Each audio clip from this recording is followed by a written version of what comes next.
প্রথমবার আমি যখন সোনার খনিতে গিয়েছিলাম তখন আমার বয়স ছিল 24। আমি তখন যৌন কর্মী ছিলাম। 1 বছর ধরে সোনার খনিতে একটি পতিতালয়ের প্রধান হিসেবে কাজ করছি। এখানে মেয়েরা ঠিক করে ক্লায়েন্টের কাছ থেকে পেমেন্ট হিসেবে সোনা নেবে কিনা, 1, 2, 3 গ্রাম। আমি কিছু জিনিস দেখাই যা আমি খনিতে কাজ করে পেয়েছি। সবার আগে আমি বড় একটা বিছানা ফেলেছিলাম। এটা অনেক ভালো লাগার অনুভূতি। তুমি একদিকে শুলে পড়ে যাবে না, আবার অন্যদিকে শুলেও কারো গায়ে পড়ে যাবে না। এই বিছানায় 5 জন পর্যন্ত মানুষ শুতে পারে। এসো আরেকটা জিনিস দেখাই। এই হলো বাথরুম, যেমনটা আমি চেয়েছিলাম। খুব দামি। এটাই ছিল আমার স্বপ্ন, একদম অসাধারণ। জানো, আমি অনেক স্বর্ণ আয় করেছি, প্রায় 600 গ্রাম স্বর্ণ, যার মূল্য প্রায় $34,000। উপরের এই ঘটনাটি বিবিসি গণমাধ্যমের প্রতিবেদনে প্রকাশ করা হয়। সেখানে আরো তুলে ধরা হয় যে যদি আমি এই শহরে কাজ করতাম তাহলে এই টাকা আয় করতে প্রায় 5 থেকে 6 বছর লাগতো।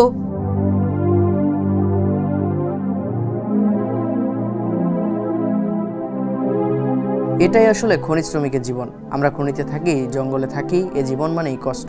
জীবনে একটু ভালো হবে কিনা তা দেখতে কষ্ট তো করতেই হয়। আমি এখন স্বর্ণের খনিতে হারিয়ে গেছি। এই যে 3 গ্রাম স্বর্ণ। যখন স্বর্ণ খুঁজে পাই তখন শান্তি পাই, বারে যাই আর বান্ধবীও খুঁজি। পানীয় পান করি, একাকী একজন শ্রমিকের এটাই তো জীবন। এই জঙ্গলে অনেক একাকিত্ব।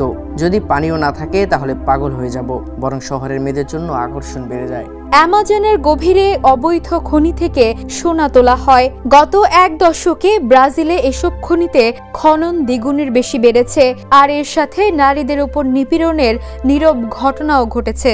আমাদের সবার জীবন এ খনির উপর নির্ভর করে।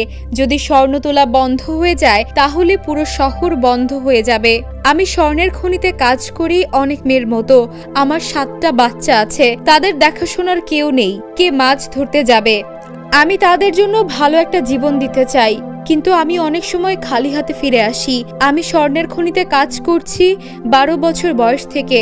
সেখানে রান্নাও করেছি, কাপড় ধুয়েছি, সবই করেছি।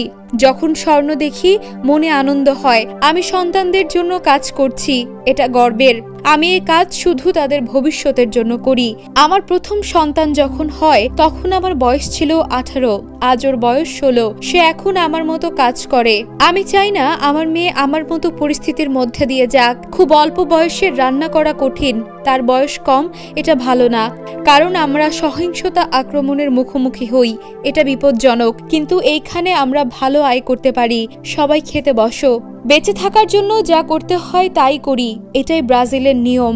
আমরা মানুষ সবকিছুতে অভ্যস্ত হই। আমি 17 বছর বয়সে দেহ ব্যবসা করেছিলাম, কারণ আমার একটা বিল দেয়া বাকি ছিল আর আমার কাছে টাকা ছিল না। আমি গর্বিত নই, কিন্তু আমাকে এটা করতে হবে। আমি 3 মাস আগে শেষবার খনিতে গিয়েছিলাম। মদ পরিবেশন, দেহ ব্যবসা করেছি। সেখানে নারীদের অনেক হেনস্থা করা হয়, তাদের মুখে মারা হয়, চিৎকার করানো হয়। খনিতে কাজ করার নারীরা সবসময় সহিংসতার শিকারের ঝুঁকিতে থাকে। আমি অনেকবার এর শিকার হয়েছি। একবার আমি শোবার ঘরে শুয়েছিলাম, একজন লাফিয়ে এসে আমার মাথায় বন্দুক তাক করে, কারণ বলেছিলাম টাকা ছাড়া আমি যাব না। তারা টাকা চায় এবং নারীদের নিজেদের সম্পত্তি মনে করে। এটাই ছিল আমার ছেড়ে চলে আসার অন্যতম কারণ।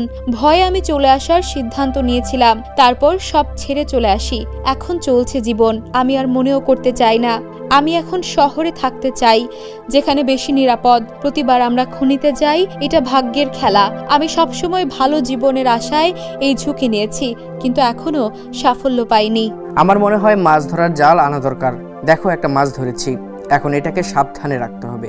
এটা ভালো আইডিয়া। তোমাকে সেই লক্ষ্য নিয়ে কাজ করা উচিত। শেষ পর্যন্ত আঁকড়ে ধরে থাকতে হবে, বরং তুমি কাদের সাথে মিশছো সতর্ক করে থাকতে হবে। টান দিও না, এখানে দাঁড়াও। দেখো তো কে মাছ ধরেছে। আমি আর 2 মাস কাজ করব এবং তারপর খাবারের ব্যবসায় ইনভেস্ট করব। সোনার খনিতে কাজ বন্ধ করে ব্যবসায় মন দিতে চাই। আমাকে শুধু দেখতে হবে বাচ্চাদের নিয়ে কি করব। তাদের দেখাশোনা করার জন্য টাকা দিয়ে লোক রাখতে হবে। আমার জীবনের স্বর্ণের অর্থ সমৃদ্ধি। আমি অন্যরা কি বলে তা নিয়ে চিন্তা করি না। এটা দেহ ব্যবসা আর আমরা লোকজনকে শোষণ করছি। কিন্তু অনেক মেয়ে আমি আর সোনার খনিতে কাজ করতে চাই না। আমার মনে হয় আমার কোটা শেষ। আমি যা চাইতাম তা অর্জন করেছি। যখন বৃষ্টি হয় আমাদের কাছে মাটির গন্ধ পাল্টে যায়। এটা এমন এক ধোঁয়ার মতো যা দারুণ ঘ্রাণ ছড়ায় এবং বাড়ির কথা মনে পড়ায়। যখন আমি একা হাঁটি আমার মনে চিন্তা বা কষ্ট অনুভব করি, ভাবি তারা কেমন আছে, আমার পরিবারের কি অসুস্থ। আমি মাঝে মাঝে একা একা কাঁদি চিন্তায়, তাদের কথা না জানতে পেরে, এটা জেনে যে আমাদের এভাবে জীবিকা নির্বাহ করতে হয় এই বন থেকে, এই খনি থেকে। এটা আমাকে কষ্ট দেয়। সব কষ্টের পরও আমার আফসোস নাই, আর আমি যতক্ষণ পারি চেষ্টা চালিয়ে যাব। কারণ আমি মনে করি আমার সন্তানরা একদিন বলবে আমার মা অনেক পরিশ্রম করেছে, তিনি আমাদের জন্য যা করেছেন তিনি কখনো হাল ছাড়েননি।